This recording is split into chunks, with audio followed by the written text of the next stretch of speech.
There is little evidence that the profound mystery of life makes any sense at all.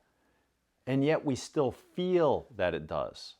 The stories we create and tell about what happened, why we chose to do what we did, and what's going to happen in the future are so powerful that they create an illusion that life is understandable and predictable. And that illusion is what compels us to try to make sense of everything, to be as certain as possible. And how can we possibly become certain and know how to create rules to live by, how to keep things under control and make improvements without measuring and comparing? What works? What doesn't? What's good? What's bad? Are we on the right track? Are we getting better and making progress? And that's all well and good. After all, our unique cognitive ability to measure, compare, and make predictions is what has fueled human progress and transformed the world. However, we have taken that ingenuity way too far, erroneously applying it to our own lives. And so now we compulsively compare ourselves and our experience to others, forever trying to somehow measure up. See, Coleridge uses that propensity as a powerful tool to prop up and reinforce your self-obsessed story, to make you feel at the center of things and to keep you motivated and on autopilot. It reminds me of the story of a rider on a horse that comes galloping down the road looking like he has somewhere important to be. And a man standing alongside the road shouts out, "Hey, where are you going?" And the rider replies, "I don't know. Ask the horse." You see, Coleridge's second C, comparison, is that horse. He has your mental steed fully trained, galloping along a path of incessant social comparison in order to help you improve your status. As a result, you compare yourself to people you perceive as worse off to feel good about yourself, your hero status, and stay hypnotized in your story. You're doing great. Here's a carrot. Keep going. But you also compare yourself to people you perceive as better off than you to stay motivated and productive. Come on, you're not doing that well. Here's the stick. Let's go. You're being pushed and pulled around by your feelings of what's good and bad based on what you've been led to believe by your director. Doing things you may not really want to do. And you don't even know that you're doing it. It's like that line from the movie Fight Club. We buy things we don't need to impress people we don't like. And in truth, it's not that you don't like them, because you really don't even know them.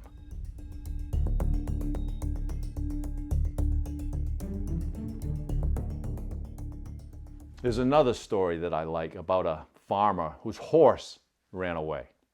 So that evening, the neighbors gathered to commiserate with the farmer, since it was such bad luck to lose your horse. And the farmer said to them, "Who knows what's good or bad?" The next day, the horse returned, but brought with it a band of wild horses. And so the neighbors came back over to celebrate. "Congratulations on your great fortune," they said. And the farmer replied again, "Who knows what's good or bad?" The following day, the farmer's son tried to saddle and ride one of the wild horses, but he was thrown off and broke his leg. Again, the neighbors came to offer their sympathy for the misfortune. And again, the farmer said, "Who knows what's good and bad?" Sure enough, the next day the army came through their village, conscripting able-bodied young men to go and fight. But the son was spared because of his broken leg. When the neighbors came to say how fortunate everything had turned out, the farmer said, "Who knows what's good or bad?" I'll tell you who knows what's good or bad. At least who thinks he knows. And that's your director, Coleridge. Remember, he longs to figure out what's going on in the world so he can try to control it and control you. And to figure out what's going on, he needs you to compare yourself and your behavior to other characters. Are you short or tall? Rich or poor? Attractive or plain? Strong or weak? Do you have a lot of friends or only a few? Are you a success or a failure? Do you remember asking yourself those questions when you were a child? Of course not, because you weren't living in a movie in your head, and so there was no need to wonder how you measured up. You could ask questions or ask for help without feeling self-conscious because you weren't worried about your hero status and what others thought of you. You were free to run, to jump, to hug, to draw, to sing, to dance without Coleridge babbling in your ear. What's that you're wearing? Can you run fast? How high did you just jump? Why are you hugging her? Is that drawing any good? I'm not sure you can sing or dance. But he's in your ear now, isn't he? Coleridge needs you to compare yourself and feel that you're never quite good enough or safe enough and that you're always missing out on something because your insecurity is what he uses to keep the story going. Remember, a story equals a hero plus goals plus problems.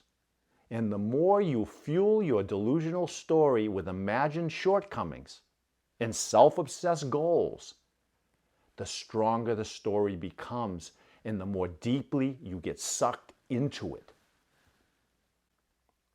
Pastor Steve Furtick once said, "The reason we struggle with insecurity is because we compare our behind the scenes with everyone else's highlight reel." Now, he said that way before social media became widely adopted. Today, we're exposed to a constant stream of those highlight reels, expertly crafted and obsessively polished to create illusions of grandeur. And it's total fiction. I mean, you pull out your phone, you scroll through, and you see photos of your beautiful friends having fun at amazing parties and looking buff and tanned on vacation. And you read gushing prose about their wonderful children, fabulous partners, and awesome jobs. Everyone is happy, rich, and successful. Huh? Oh, except for... You thought I was going to say, except for you, right? No, what I was going to say was, except for the fact that it's all a big act. It's a complete distortion of the truth. Look, in the past, when we compared ourselves to others, those others were typically people near us, within our small social groups. They were living immediately around us. And we saw people for who they really were, with all of their complexities, frailties, and challenges. Then, as industrialization and urbanization swept across the globe, our social lives became more fragmented and fluid. And with that evolution came the advent of mass media and the rise of celebrity culture. Advertisers began poking and prodding us to compare ourselves to idealized models and pipe dream lifestyles, right? Alluring stories and airbrushed images of people who appeared to have it all: youth, beauty, prestige, sex appeal, happy, problem-free lives. And those contrived fantasies had a profound effect on our self-stories, as we came to realize that, try as we may, we would never be as rich, popular, and carefree as those actors on screen.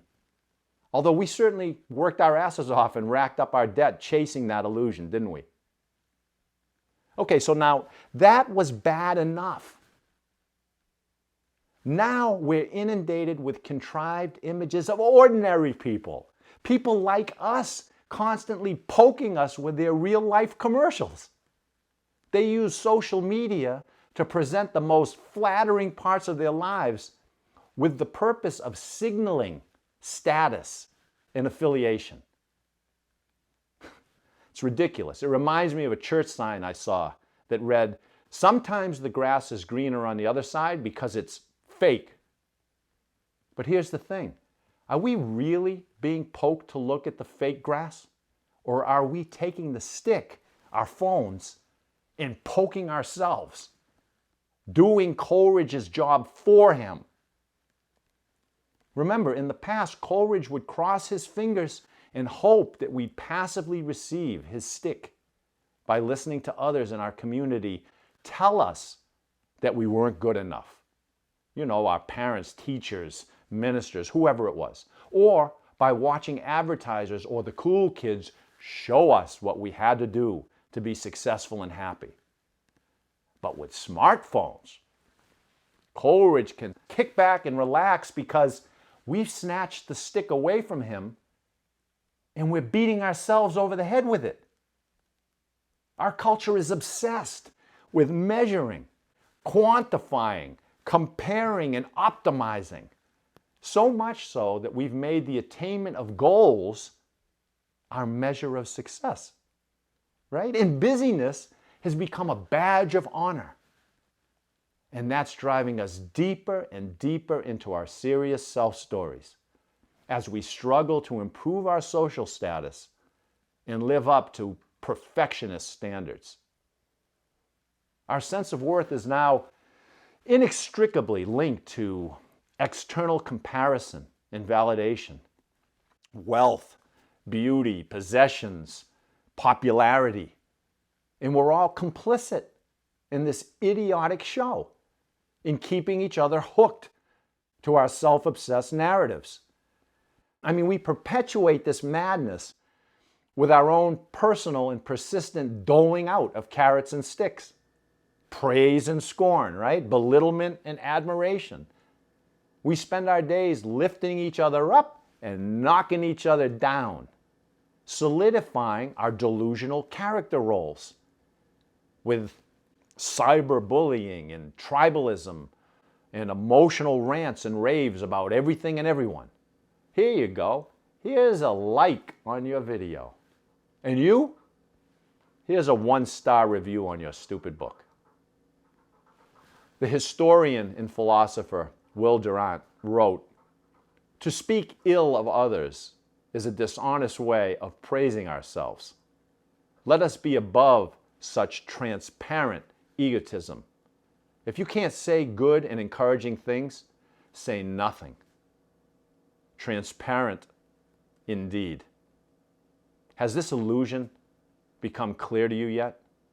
Do you see that the external world, rather than being the source of your well-being and contentment, is in fact the cause of your anxiety and stress? Actually, it's not the environment that creates your suffering. It's your story about the environment, your constant comparison and worry about a chaotic world and unknowable future. It's your inability to finally feel secure. Will I have enough money? Will I find true love? Will I stay safe in my job? Will I do well in school? Will I stay healthy? The more settled you become into your hero role, the more serious you take it, the deeper and more gripping the illusion. Coleridge is cleverly moving you through a hypnotic process. Feel certain about life and your part in it, your story. Obsessively compare yourself to reinforce your significance.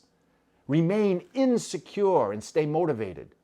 And finally, eliminate any internal tension by accepting your story as real and critical, and conform to the script to make yourself as comfortable as possible.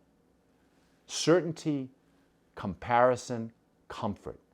It's a very seductive and soul-destroying paradigm.